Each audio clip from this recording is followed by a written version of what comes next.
नमस्ते जी। इस प्रातःकालीन बाल सत्संग में उपस्थित सभी साथियों को, प्यारे बच्चों को सादर सप्रेम नमस्ते। सर्वप्रथम जो कल योग दिवस आने वाला है उसके संबंध में आप सभी को बहुत बहुत शुभकामनाएं, मंगल कामनाएं। तो आज हम इस नैतिक शिक्षा के अंतर्गत योग के विषय में ही थोड़ा विचार करेंगे। योग का विषय बहुत बड़ा है, लेकिन संक्षेप में इसको जानने का प्रयास करेंगे। योग का अर्थ होता है मेल या जोड़। दो चीजें जब मिलती हैं तो उनको योग कहते हैं। योग का अर्थ है, यहाँ पर योग से अर्थ है आत्मा और परमात्मा का मिलन। महर्षि पतंजलि ने योग दर्शन नाम का जो ग्रंथ लिखा है उसमें पूरी प्रक्रिया है कि किस तरह से आत्मा परमात्मा से साक्षात्कार कर सकता है, आत्मा का परमात्मा से मिलन हो सकता है। हमारा देश ऋषियों का देश रहा है। प्राचीन काल में बड़े बड़े ऋषि हुए हैं जो अभ्यास और वैराग्य के माध्यम से और ईश्वर साक्षात्कार कर लिया करते थे। धीरे धीरे पतन हुआ, गिरते गए। तब हमारे ऋषियों ने आवश्यकता महसूस की कि किस तरह से हम सबका उत्थान हो, तो उन्होंने, महर्षि पतंजलि ने अष्टांग योग की रचना की। इस योग के 8 लक्षण हैं। यम, नियम, आसन, प्राणायाम, प्रत्याहार, धारणा, ध्यान, समाधि। ये 8 सीढ़ियां उन्होंने बता दी और कहा कि इन पर चढ़ते जाओ तो ईश्वर का साक्षात्कार हो जाएगा। बहुत सरल विधि उन्होंने बता दी। और योग का जो उन्होंने सूत्र लिखा प्रारंभ में, वो कहा योगश्चित्त वृत्ति निरोध योगा। चित्त की वृत्तियों को रोकने का नाम ही योग है। आपने देखा होगा कि चित्त जो है, चित्त के ऊपर जिस तरह से मोबाइल में जो चिप होती है और उस पर सब कुछ अंकित होता रहता है, उसी तरह से परमपिता परमात्मा का बनाया हुआ ये चित्त है। इसमें जन्म जन्मांतर के और इस जन्म के सभी संस्कार उस पर अंकित होते रहते हैं। आपने देखा होगा कि जब ध्यान में बैठते हैं, माता जी यहाँ पर ध्यान करवाती हैं, तो बहुत से बच्चों की एकाग्रता नहीं बनती, मन कहीं इधर उधर भटकता रहता है। तो इसके लिए महर्षि पतंजलि ने सीढ़ियां बताई हैं कि इन पर चढ़ते जाओ, इस क्रम में चढ़ते जाओ तो आपका योग सफल हो जाएगा। इस पर विस्तार से बोलने का तो अभी समय नहीं है, बहुत लंबा समय चाहिए। कभी इस पर अलग अलग इन्हीं लक्षणों पर व्याख्या करेंगे। अभी थोड़ा सा समझ लेते हैं क्योंकि कल योग दिवस है। तो पहला लक्षण जो उन्होंने बताया वो बताया यम। यम का अर्थ होता है अहिंसा, सत्य, अस्तेय, ब्रह्मचर्य, अपरिग्रह। ऋषि दयानंद ऋग्वेदादि भाष्य भूमिका में लिखते हैं कि जब यम नियमों का पालन किया जाता है तब समझो योग के क्षेत्र में बीज बोए जाते हैं। हम लोगों को एक गलत भ्रांति है कि कुछ भी करते रहो, कुछ भी खाते रहो, कुछ भी पीते रहो और जो है योग सफल हो जाएगा। कुछ आसन लगा लिए। ये आसन जो है केवल मात्र व्यायाम है। जो महर्षि पतंजलि का योग है वो ईश्वर साक्षात्कार के लिए है। तो उसमें उन्होंने बताया कि सबसे पहले अहिंसा। जब तक आप अहिंसा का पालन नहीं करेंगे आपका आसन लगेगा ही नहीं। विस्तार से भी बोलने का समय नहीं है। इसी तरह से उन्होंने बताया सत्य। सत्य आचरण नहीं होगा, आपका मन एकाग्र रह ही नहीं सकता। अस्तेय, इस चोरी की वृत्ति नहीं छूटेगी, कभी मन आपका एकाग्र नहीं होगा। ब्रह्मचर्य का पालन नहीं करोगे, मन एकाग्र नहीं होगा। अपरिग्रह, आवश्यकता से अधिक वस्तुओं का संग्रह न करना, यह अपरिग्रह का अर्थ होता है। इसका पालन नहीं करने पर भी मन एकाग्र नहीं होगा। इसी तरह से नियम के 5 लक्षण हैं। शौच, संतोष, तप, स्वाध्याय, ईश्वर प्रणिधान। संक्षेप में ही बता रहे हैं शौच का अर्थ है पवित्रता, जो धर्म के लक्षणों के अंतर्गत बताया था। संतोष, जो कुछ भी हमको प्राप्त है उसमें संतुष्ट रह करके पुरुषार्थ करते रहना। तप, तपस्या, अपने कर्तव्य के पालन में जो भी कष्ट होता है उसको सहन करने की आदत डालना। शौच, संतोष, तप, स्वाध्याय, अपना अध्ययन, मैं क्या हूं, क्या जीवन का उद्देश्य है, ये सब स्वाध्याय के अंतर्गत आता है। और ईश्वर प्रणिधान, जो कुछ भी है वो ईश्वर को समर्पण कर देना। इसके बाद योग में आता है आसन।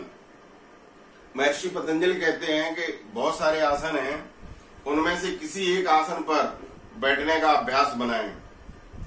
जिस आसन पर आप बिना हिले डुले घंटों बैठ सकते हो उसको वो आसन सिद्ध माना जाता है। चाहे वो पद्मासन हो, सिद्धासन हो, सुखासन हो, कोई भी आसन हो सकता है। जिस पर आप घंटों बिना आलस्य के बैठ सकते हो वो आसन माना गया है। तो यम, नियम, आसन, प्राणायाम। प्राण कहते हैं इंद्रियों की शक्ति, आयाम कहते हैं रोकने को। प्राणायाम के माध्यम से इंद्रियों की शक्ति को शरीर में रोकना। ऋषि दयानंद कहते हैं साधना करते समय कम से कम 3 प्राणायाम, अधिक से अधिक 21 प्राणायाम अवश्य करने चाहिए। इसके बाद प्रत्याहार आता है। प्रत्याहार में मन को बाहर से रोक करके और केवल ईश्वर विषय के चिंतन में लगा देना। जिस तरह से ऋषि दयानंद ने आर्य समाज के नियमों में बताया है, ईश्वर सच्चिदानंद स्वरूप, निराकार, दयालु, अजन्मा, अनंत, निर्विकार, अनादि, अनुपम, सर्वाधार, सर्वेश्वर, सर्वव्यापक, सर्वंतर्यामी, अजर, अमर, अभय, नित्य, पवित्र और सृष्टि करता है। मन में केवल ये ईश्वर के गुण रहे, इन्हीं पर ही घंटों चिंतन चलता रहे तो वो प्रत्याहार है, सांसारिक विषय नहीं आना चाहिए। इसके बाद आता है धारणा। मन को किसी एक बिंदु पर केंद्रित कर देना, वो धारणा। और फिर आता है ध्यान। वो मन लगातार निरंतर उसी बिंदु पर केंद्रित बना रहे, कोई वृत्ति नहीं उठे। देखिए प्रारंभ में मैंने बताया चित्त पर अनंत वृत्तियां हैं, जन्म जन्मांतर के संस्कार हैं। जिस समय आप साधना में बैठोगे उस समय कोई न कोई वृत्ति उठ करके आ जाएगी और आपका मन अलग हो जाएगा। तो वो जो चित्त की वृत्तियां वो पूरी तरह से रुक जाएं और मन एक जगह बहुत लंबे समय तक बना रहे, इसका नाम है धारणा। और इस धारणा की जब सफलता होती है तो अंत में समाधि प्राप्त होती है, जिसका जो प्रारंभ में संप्रज्ञात समाधि और अंत में असंप्रज्ञात समाधि। आत्मा का साक्षात्कार और ईश्वर का भी साक्षात्कार हो जाता है, परम आनंद की प्राप्ति होती है। देखिए आनंद संसार में केवल परमपिता परमात्मा के पास है। संसार में जो हम देखते हैं वो सुख और दुख मिलेंगे आपको, सुख के पीछे दुख छिपा हुआ है, दुख सुख, सुख दुख, इस तरह से ये चलते रहते हैं। लेकिन यदि आनंद प्राप्त करना है तो ईश्वर के पास मिलेगा। उस आनंद की अनुभूति कभी कभी हम लोगों को सुषुप्ति अवस्था में हुआ करती है, जिस समय गहरी निद्रा आती है, सांसारिक विषय छूट जाते हैं, मन से संबंध छूट जाता है, शरीर शिथिल होकर के और पूरी तरह से शरीर की कोई क्रिया नहीं होती। अन्नमय कोश, मनोमय कोश, प्राणमय कोश, इनसे संबंध छूट करके और जो जीवात्मा है वो परमपिता परमात्मा की गोद में कुछ समय के लिए चला जाता है। तो आपने देखा सुसुप्ति के पश्चात जब हम उठते हैं तो एकदम तरोताजा होते हैं। तो उसी तरह का जब अनंत आनंद हमको समाधि में प्राप्त होता है और बाद में जब वो समाधि जब सिद्ध होती है तो मुक्त हो जाते हैं, तो मोक्ष में बहुत लंबे समय तक इस आनंद की प्राप्ति होती है। ये है योग। और इसके विषय में किसका सफल होता है एक बात और बता दें। योगीराज कृष्ण ने, वो बहुत बड़े योगी थे, गीता में 6ठे अध्याय में लिखा है, युक्ताहार विहारस्य युक्त चेष्टस्य कर्मसु युक्त स्वप्न अवबोधस्य योगो भवद दुःखः। ऐसे योग सिद्ध नहीं हो जाता कि कुछ भी करते रहो, कुछ भी खाते रहो, कुछ भी पीते रहो और योगी बन गए, बिल्कुल नहीं। योगीराज कृष्ण कहते हैं युक्त आहार विहारस्य, जिसका आहार विहार जो है वो संयमित हो, उठना सोना जागना, युक्त आहार विहारस्य युक्त चेष्टस्य कर्मसु युक्त स्वप्न अवबोधस्य योगो भवति दुःखः। जिसका आहार निद्रा और ब्रह्मचर्य तीनों पर संयम है उसका योग सफल होता है।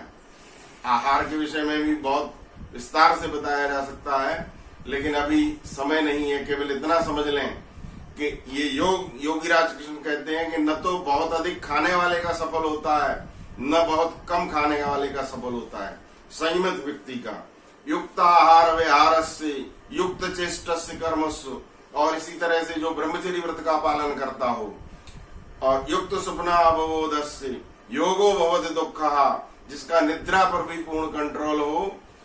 न बहुत अधिक सोने वाले का भी योग सफल होता है, न कम सोने वाले का सफल होता है। ऋषि दयानंद लेटते ही सो जाया करते थे और प्रातःकाल 2:30-3 बजे उठ जाया करते थे। उठने के पश्चात योग की साधना किया करते थे। इसी तरह से हमारे प्राचीन आचार्य जितने भी हुए हैं, योगीराज कृष्ण भी हुए हैं, बहुत बड़े योगी थे, और उससे पहले जितने भी ऋषि हुए हैं, तो ये सब इस तरह से ईश्वर की साधना करके और परमपिता परमात्मा का साक्षात किया करते थे, और ईश्वर का जो आनंद है उसकी अनुभूति किया करते थे। योग का अर्थ है मेल, किसका? आत्मा का परमात्मा से मेल का नाम योग है।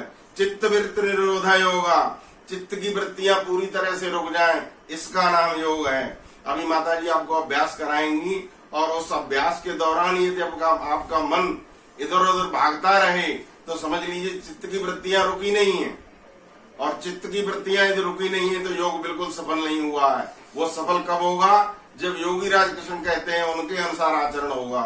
वो कहते हैं कि न बहुत अधिक खाने वाले का, न कम खाने वाले का, ऐसे व्यक्ति का भी योग सफल नहीं होता जो ब्रह्मचर्य व्रत का पालन नहीं करते, और जो उचित समय पर सोते और जागते नहीं है, उनका भी योग कभी सफल नहीं होता है।